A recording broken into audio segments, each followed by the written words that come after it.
Tere hommikust kõik minu lõustaraamatusõbrad ja tuttavad. Tere hommikust tuli, vesi, taevas ja maa. Tere hommikust kosmos ja galaktika. Kujutage ette, kui raske on mul järjekordset jutusaadet alustada. Mitte sellepärast, et mul on raske rääkida või teema oleks ebamugav, aga lihtsalt see informatsioonitulv, mis on minu kahe kõrva vahel seal ajuolluste poolkerade sees, see on sedavõrd suur, et ma pean olema nagu AI peaaegu tehisintellekt, selekteerima välja kõik enne saate alustamist, siis tegema mingi järjestuse mõttes ja siis nii nagu ma alustan, on mul kõik meelest ära läinud. Tihtilugu on selline asi juhtunud läbi võib-olla isegi 3 aasta, et see algus on kõige raskem. Otse loomulikult ma tahan alguses kõiki tervitada, kõiki oma siis sõpru, tuttavaid, kõik, kes mind armastavad, kõik, kes mind vihkavad, kõik, kes te kiruta mind. Aga see on nii loomulik protsess selliste asjade juures, et proovige ise hakata midagi sarnast asja tegema erinevates siis kontekstides, nagu ma olen läbi aegades seda serveerinud. Ei ole kerge. Nii et ma ei pane absoluutselt pahaks, tervitan otse loomulikult kõiki uusi kuulajaid. Neid on tulnud päris palju juurde ja eelkõige ma siis tänan kõiki neid 3000, üle 3000 inimese kuulas eelmine kord minu saadet, eelmist sõnumit, mis oli väga aktuaalne, väga eluline. Kusjuures ausalt öeldes ma algul mõtlesin, ma teen vähekese pulli, et võtan sellise väikse vimka, viskan sisse, kes mäletab kunagi ma Tallinna loomaaias tegin ka midagi analoogset. Aga siis kujunes välja päris selline eluline, filosoofiline jutt ja inimesed reageerisid sellele väga põnevusega, kõik vaatasid, kuulasid. Meil olid siin mõned arutelud nii-öelda neti avaruste väliselt, et tegelikult sellel sõnumil oli väga selline süva filosoofiline tähendus. Seda sõnumit sai tõlgendada mitme nurga alt ja ma ise terve päev otsa mõtlesin pärast selle üle. Nii et aitäh kõikidele 3000 pluss vaatamist, kuulamist, no täitsa hea rekord. Nii et inimesed, kui teile tänane saade ka meeldib, jagage rohkem, võibolla jõuame 5000 piirini, sest see teema nüüd, mis ma täna tahan hakata põhjalikult nagu lahti rääkima, puudutab meie hingeresonantsi, meie sisemist harmooniat, aga sinnani ma veel jõuan, nii et jääge kõik lainele. Ja põhimõtteliselt ma kuidagi liigitaks tänase saate niimoodi, et 20% negatiivsust ja 80% positiivsust. Nii et alustame siis kuidagi moodi. Ma ei tea, põhimõtteliselt see on nüüd see sissejuhatus, tuli ta siis, kuidas ta tuli välja, aga ma tahan sellest infotulvast rääkida, et kujutage ette nüüd faktivalguse tegemise taustal on siis või üleüldse nagu minu tegevuse taustal see informaatiline pool on üles ehitatud enamuses AI monitooringule. Ja kes olid nagu liikmed seal faktivalguse Telegram grupis, me nimetasime selle ka ümber. Sinna nüüd jookseb automaatselt sisse praktiliselt võibolla mingi 1000 sõnumit või 1000 siis seda artiklit üle maailma erinevatest valdkondadest. Selle valdkondade nagu spektri ma valisin ise isiklikult välja, seal on alates kunstist, spordist, Ukrainast, Venemaad seal ei ole, kuni muude maailma asjade ja poliitikateni välja. See on väga huvitav, aga see lint jookseb päris kiiresti, nii et kui inimesed monitoorivad midagi ja kerivad seal kas või 100 artiklit välja, ma arvan, et midagi huvitavat seal kõik leiavad. Aga kujutage nüüd ette, see infotulv tegelikult jookseb sisse ju põhimõtteliselt nagu faktivalguse toimetusse, virtuaaltoimetusse ja meil on kusagil 10 000 värsket artiklit tuleb päevas sisse üle maailma, millest me selekteerime siis omakorda välja, õigemini AI selekteerib välja ja lõpus annab letti võibolla mingi 100 teemat, mida siis ka mina pean üle vaatama, mida siis kaastöötajad vaatavad üle, et mida siis lõpuks kirjutada, et me ei ole võtnud nagu eesmärk, et konkureerida seal kellegiga või mingit sellist eelist välja mängida, ma ei tea, kelle ees või mille ees.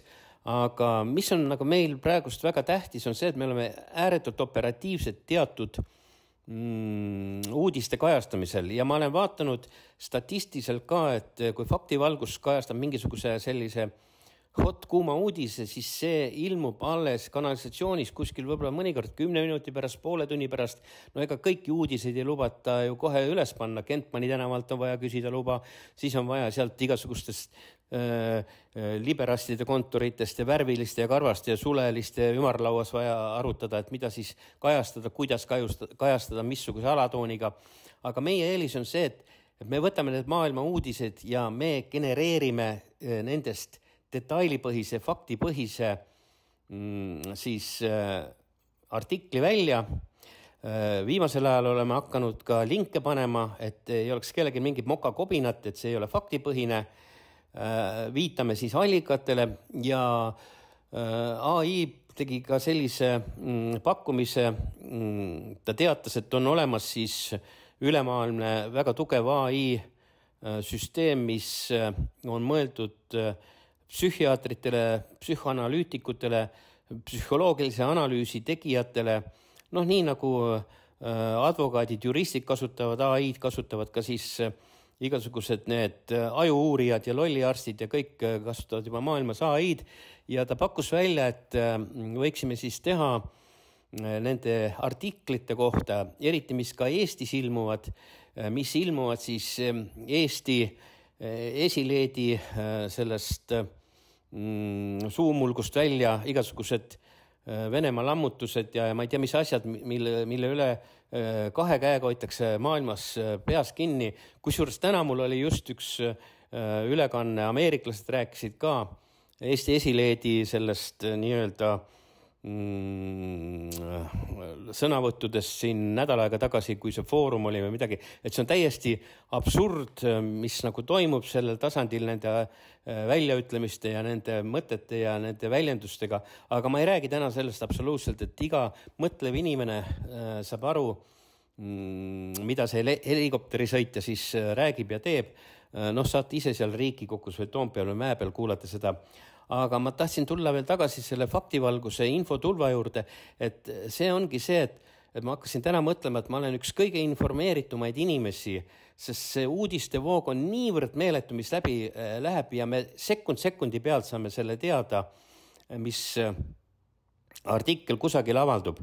Ja meil on absoluutselt kogu maailma meedia on selle AI kontrolli all, kes aitab meil faktivalgust teha. Nii et kujutage ette, mida minu peakolu peab ütlema ja mõtlema ja kui ma alustan siis seda saate tegemist, et väga raske on nii öelda keskenduda, sest ega need uudised ju mõjutavad emotsionaalselt ka ja täna ma mõtlesin, ma teen ühe väga põhjaliku Ukraina teemalise artikli, sest see on ikka päris jube, mis seal toimub. Aga siis ma mõtlesin, et ring, et ei, et ma lähen parem sellist rohkem hingelist harmoonilist teed, Eesti-keskset teed, kindlasti Eesti-keskset ja selleks ma lassin AI-l ka kujundada siis Eesti loodusest mõningad sellised, noh, kuivõrd niivõrd Eesti loodusest, aga sellised harmoonilised, visuaalsed, ilusti või mõnusalt vaadatava sellise kunstipärase tausta, sest Eestis ei ole ju enam metsasid järel, Eestis ei ole enam lilli, liblikaid, kõik on nende vabastajate või nende kaitsjate kirsade ja raudsoomukite all ära lagastatud, aga sinnamaani ma ei taha täna jõuda selle jutuga, eks te ise teate. Võib-olla vähekese puudutan, aga mis siis veel? No negatiivsest siis veel nii palju, et panuseid tõstetakse väidetavalt, ameeriklased räägivad seda, mitte ukrainlased, et väidetavalt Euroopa Liit, NATO laguneb ühest otsast, teisest otsast, läbirääkimised käivad kulisside taga ja kuna see NATO ja Euroopa Liidu seis on tegelikult väga happu, siis tulevadki need panuste tõstmised, sellised ähvardused Venemaa suunas, lubatakse siis pommitada Venemaa alasid, objekte, sõjalisi.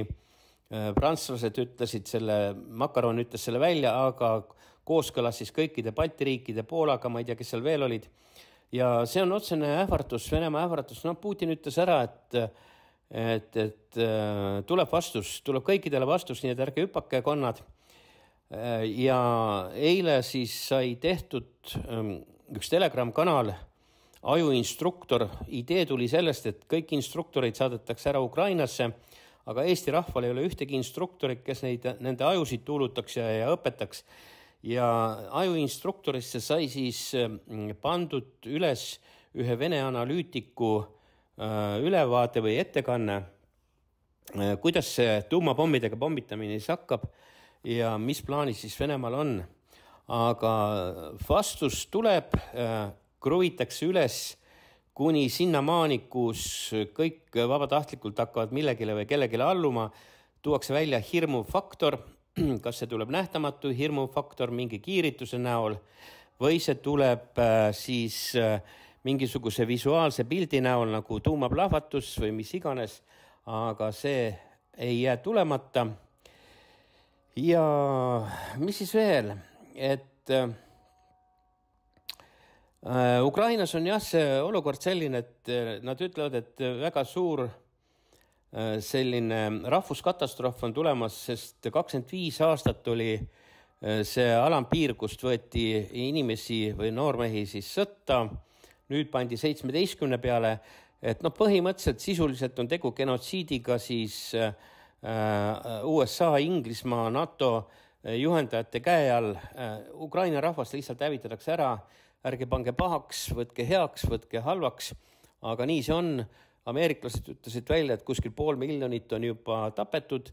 Seda teemat ma rääkisin ka varasemalt, et kuskil 700 000 pidi olema paberi peal sõdureid arvel, aga nüüd pole ühtegi enam, et milleks see mobilisatsiooniseadus siis 18. mail jõustus. Nii et need on sellised negatiivsed uudised ja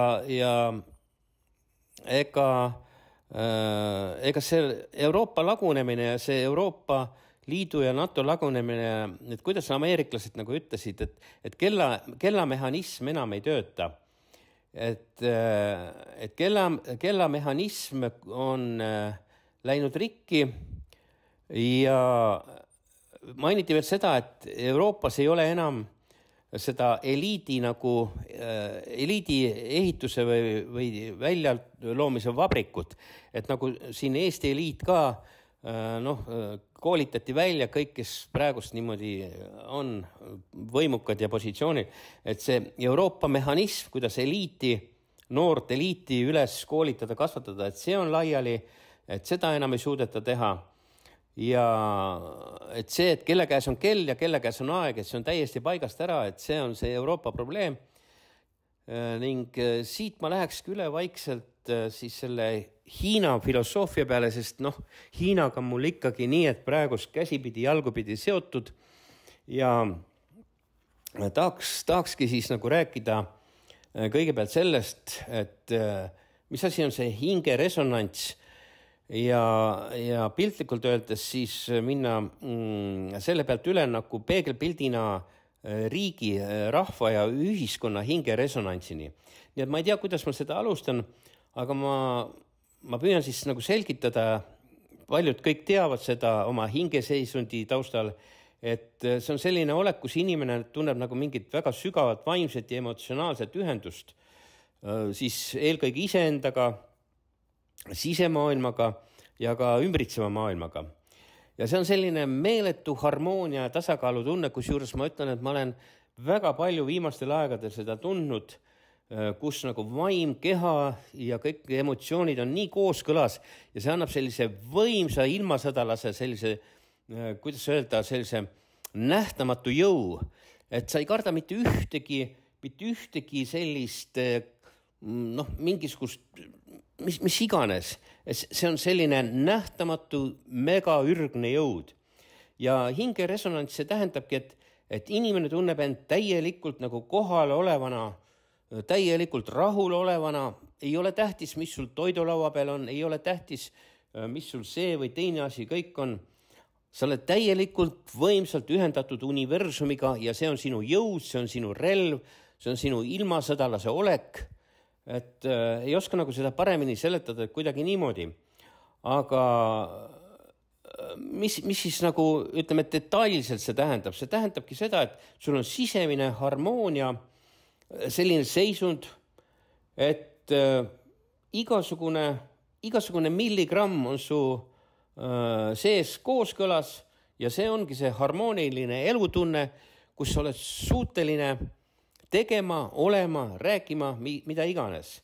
Eelkõige siis emotsionaalse sellise ühendusega ja kindlasti on ka siis mingi mõtteline side ka siis teiste inimestega, isegi nendega, kes su vaenlased on, sest sa nagu kahjutundega vaatad seda, eriti kui keegi väga sellist rumalat käitumist produtseerib või mingit täiesti hapet suust välja ajab, et vaatad nagu, sa õnnetukes küll, et küll on kahju, et su elu selline on, aga see väljendabki igasuguse empaatia, mõistmise ja kaastundena. Ja vaimne selgus kindlasti, et vaimne selgus see kujuneb, vähemalt minul ta kujuneb, teadlikkuse ammutamine, kus ma siis püüan näha ja mõista iseenda elu, enda ümber siis ümbritsevat maailma, oma lähedasi, siis võib-olla jooksva lindina kõike, mis minu elus on toimunud ja väga üheselt ja selgelt ja mõtestatult, et see on selline vaimse selguse pool. Ühendus universumiga, kosmose galaktikaga, eks te teate, et ma kordan seda praktiliselt iga päev 3 aastat juba, või tähendab iga kord, kui ma alustan oma ülekannet. See on ka võimas, sealt tuleb mulle väga palju informatsiooni, sellist, mida ma ei oskagi lahti seletada, lahti rääkida, kuid tihtilugu ta suunab mind, näitab mulle teed, kuhu minna, mida ennetada, miks valida mingisugune käitumismudel, kuskil pool võib-olla pidurdada, vasakule, paremale minna, mis iganes. Ja see ongi selline tunne, et kus sa oled nagu midagi sellist suuremast, olgu see siis võib-olla galaktilises mõttes selline maapealne loodus või siis universum ja kogu selles universumis siis see mingi vaimne reaalsus, ma ei oska seda seletada, aga see tunne on see, kus sa siis oledki ühendatud selle kõige suurema lõpmatusega, nende rütmidega, nende energiatega ja mind väga need rütmid ja energiat mõjutavad, et isegi kui liblika tiivalöök kusagil on, ma tunnen seda, et see on selline huvitav nähtus, mis minul on siis välja kujunenud. Ja mis need tunnused on? Ongi põhimõtteliselt kõik, et kui teil on rahulolu, kui te leiate vaimse tasakaalu ja mingi stabiilsus, mis siis aitab tulla toime igasuguste elu väljakutsetega hästi rahulikult ja kindlalt, emotsionaalne sügavus, eks igaüks otsib ise sellist meetodit, kuidas seda rikastada ja seda elukogemust siis nautida või mis iganes. Ja inspiratsioon, loovus, isegi see, et ma täna räägin siin jälle, see on inspiratsioon, ka see on loovus. Ja hingeresonants võibki viia nagu sellise suurema inspiratsiooni ja loovuseni, kuna inimene on oma loomult tegelikult ju väga sügavalt ühendatud kõige sellega, kõige selle emotsioonide, tunnete ja kõige selle meid ümbritseva maailmaga. Ja nüüd siit edasi siis peegelpildina Eestisse. Ja nüüd kujutage ette, et see kõik, mis ma rääkisin nagu personaalselt inimese tasandil, pange peegelpildina see ühiskonna tasandile, riigi tasandile ja pange see siis sellisesse konteksti, et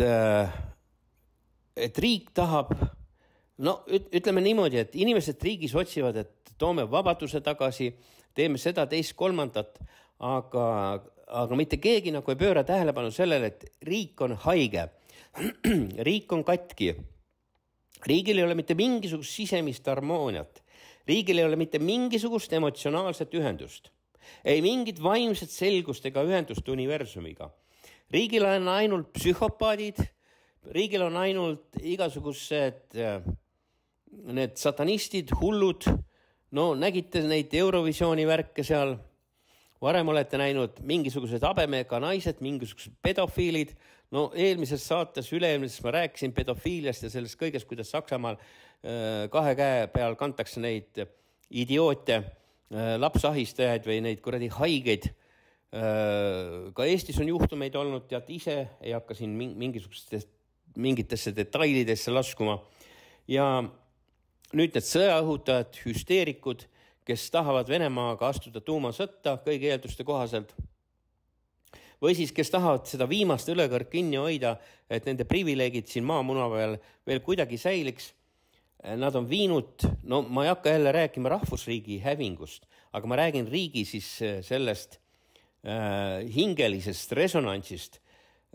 Riigi sisemine harmoonia on täielikult ära lammutatud. Mitte mingit emotsionaalset ühendust ei ole. Vaimne selgus kõigi eelduste kohaselt see on täielikult null. Seda ka lammutatakse ühel poolt, teisel poolt, kolmandat poolt. Ja kuhu on jäänud kõik need igasugused sellised positiivsed näitajad, igasugused kunst ja kuhu on jäänud mingisugused meeletud, ma ei tea, sellised kultuurilised asjad ja kõik, seda ei ole, on ainult sõjapropaganda, sõjahüsteeria, Venemaa kirumine, relvastumine, relvade tootmine. Nüüd siis, mis uudis sealt Eestist veel läbi jooksis? Et kõigil peab nüüd mingi varu olema ja mis iganes ja seda räägitakse nüüd Euroopa tasandil. Ja kujutage inimesed ette, ma rääkisin teile 2 aastat seda söögi alla, söögi peale ja nüüd need psühhopaadid räägivad avalikult teile seda kõike läbi siis kanalisatsiooni, läbi mingi diplomaatilise keele, läbi moonutatud keele, räägivad mingitest, ma ei tea millest, sellest, teisest, kolmandast, mis tegelikult ei vasta absoluutselt jällegi reaalsusele. Ja ma ei hakka täna rääkima sellest, et mis siis tulemas on, et mis siis juhtub siis, kui tõesti Ukrainaga saab rahu, aga seda rahu ei saa nii kergelt tulema, see viiakse sinna hirmufaktorini tippu, kus juures Putin ütles ka välja, et Õhõnskiga mitte mingisuguseid läbirääkimisi ei toimu. Järelikult, kas peab uus liider olema või peab läbirääkimine kulmineeruma kas USA või Inglismaa või ma ei tea kelle osavõtul garantiidega. Ilmselgelt tuleb mingi ümberjagamine, geopoliitiline ümberjagamine, mingisuguste militaartsoonide vabastamine, ümberjagamine, et oleks garantiid ühele poole, teisele poole, kolmandale poole. Ilmselgelt Õhõnski aeg saab läbi, see visatakse nagu nartsprügikasti varsti, kusjuures Venemaal on ta tagaotsitavaks juba kuulutatud. Ja see ongi selline ameerikalik mentaliteet kasutada oma siis sõjalist, geopoliitiliste majandushuvide eesmärkidel mingit kolmandat, neljandat riiki. Praegust nad kasutavad väga räigelt Eestit ära, Baltikumi ära. Inimesed on ise valinud selle tee, inimesed on lubanud seda teha heas usus, et see on mingisugune absoluutkaitse. Absoluutkaitset ei ole olemas, tuumapommide vastu ei ole mitte mingit kaitset olemas, Venemaa rakettide vastu. Jah, mingisugused kaitsed on seal olemas, aga summa summarum protsentuaalselt leitakse ikkagi nii palju, et see hävitustöö saab olema täpselt selline, nagu vaja on, isegi kui ütleme, et 9% võetakse rajalt maha, siis 10% tabavad täpselt sinna, kuhu vaja on.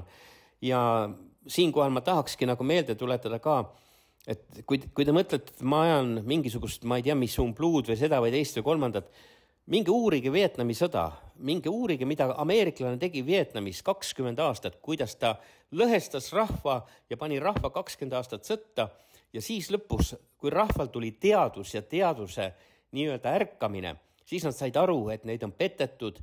Ameeriklased on teinud massihävitust, bioloogilist relva kasutati seal, Ukrainaga tehakse praegust täpselt sama ja hoidke hinge kinni, et kui see eskaleerumine toimub, siis nii-öelda piip ja prillid, see jääb väga pikalt kestma, sest mitte mingit reeglit ei ole. Me võime põhimõtteliselt mõelda välja ükskõik mis rahustrateegia ja iga loll saab aru, et iga sõda lõpeb läbirääkimistega. Seega sõda ei ole tegelikult mõtet üldse alustada.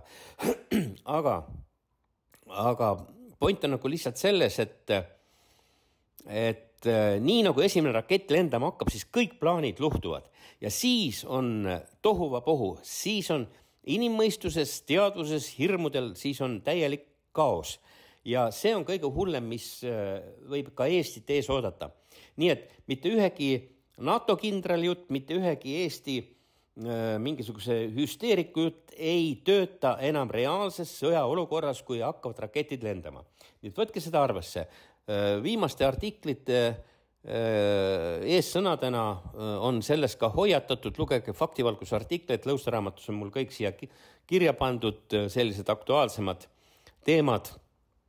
Nii et olge valvsad ja mõelge päevale X, sest hirmufaktori väljakujunemine või kujundamine nõuab ohvreid. Nüüd siis riigi tasandil harmoonia juurde tagasi. Ja kuidas saab olla harmooniat, kui inimestel visuaalne pilt on ära rikutud, kui su visuaalne pilt on sõjatehnika, sõjamasinad, tapariistad, rohelised mundrid, rohelised mehikesed, mingisugused välisjõud. Ma ütlen, Sovjeti ajal ei olnud Nõukogude Liidu armeed üldse palju näha. No Tartus oli seal, kesklinnas oli peastaap, oli näha nende liikumist seal kohati lennuvälja ümbruses otse loomulikult. Aga maainimesed said täielikult rahulikult elada. Mitte keegi sõitnud su hoovi peale, mitte keegi tulnud ülbitsema päikseprillid peas ja mingi meetripikkune automaat käes või niimoodi, et kuskile kartuli vao vahele veidikese maha kükitama, istuma või puu all mingid labidaga endale kaevikut kaevama. Mitte mingisugust sellist tegevust, nagu praegust Lõuna-Eestis on metsade hävitamine, lindude, liblikate, looduse kõige hävitamine. Mitte üks looduskaitse, mitte üks riiklik struktuur, kes peaks sellega tegelema, ei ole mitte mingisugust ettekannet teinud ja see on täielik satanismi nähtus, see on vähe sellest, et rahvusriigi ja rahvuse hävitamine, see on ka rahvusriigi looduse hävitamine. Vaadake neid pilte praegust, mis on täna taustal selle saate puhul. Kas te olete sellist harmooniat, ilu ja kusagil näinud, te näete ainult rägastikku, maha võetud metsa. 30 aastat on teadus, mõistus hävitanud seda ilu, seda kõike, mis pikkade aastate jooksul esivanemad kasvatasid, hooldasid. Mets ju kasvab 50-80 aastat, kas te inimesed saate aru? Ja kui see lagastatakse, see hävitatakse. Iga kirsasaabas, iga NATO kirsasaabas tapab mingisugust ökoloogilist tasakaalu, mulla tasakaalu, tankiroomikud. See kõik on otsede kuristiku hävitamisstrateegia, kuristiku minek ja kui te veel täna seda ei tunne omal nahal, ma arvan, et juba paljud tunnevad, siis te saate seda peagi tunda ja näha, mida see kõik tähendab. Ja kõige hullem on see, et kõik vaikivad nagu lambad, mitte keegi ei isegi, seal Nursipalus ja kõik on mingisugused, need aktivistid teevad seda kõike väga tore ja ilus, aga kõik, kes istuvad seal puldi taga, need 101 mõistuseta olendid sisuliselt, kes kirjutasid nüüd alla Venemaa varade konfiskeerimisele ja külmutamisele ja äravõtmisele või ma ei tea, mis iganes. No kuhu edasi, kuhu? Öelge, mis on järgmine samm? Arvestage sellega, et need punased jooned, see on nagu redel. See on nagu elektrimehe redel, et sa lähed samm-sammult üles lae alla pirni parandama, aga viimane pulk paistab juba. Praegust on kuskil eelviimane pulk. Ja mis te siis teete, kui selle viimase pulga peal olete? Kas keegi mõtleb seda? Ei mõtle absoluutselt, sest ajude vahel on liivakott. Ja see ongi see, et kuna see olukord on sedavõrd hulluks aetud, siis täna mulle meenus jällegi see globalistide agenda, kui Mehhiko õlleviirus algas, et kes mäletab, ma tõin kas seal 6 või 7 või 8 punkti välja. 6 punkt oli vist või 5 punkt, et kehtestage sõjaolukord, kehtestage täielik selline see ja teine ja kolmas, hävitage kõik oma oponendid, pange vangi, seal oli veel näljahädas kirjas, absoluutselt kõik on läinud täide, absoluutselt kõik läheb täide ja inimesed on nagu ära kodeeritud, mitte keegi ei taha isegi kuulda, see ei puuduta mind, mina ei taha sellest rääkida, minul on kõik ümberringi ilus, teil ei ole mitte midagi ilus, homme te värisete toanurgas, homme te otsite keldrist varjupaika, homme te võtate oma seljakoti selga ja põgenete nagu rotid uppuvalt laevalt, kui see jama pihta hakkab. Ja see tähendabki seda, et see puudutab teid absoluutselt kõiki ja igat ühte. Nii et kui te lasete laamendada nende psühhopaatidel seal Eestis ja kui te lasete kõik sellel kulmineeruda, siis teadke, mis teid ees ootab. Aga see selleks.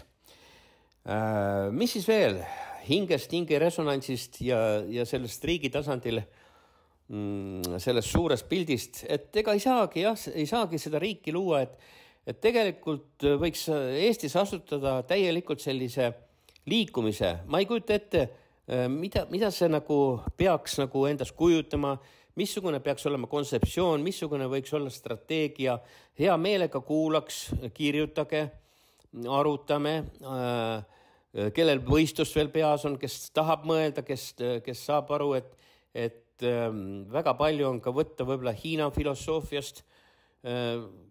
Kõigepealt peaks nagu teadvustama see, et lääne ühiskond, siis lääne maailm, kõik see satanism ja kõik see globalism ja kõik see on ainult hukutav.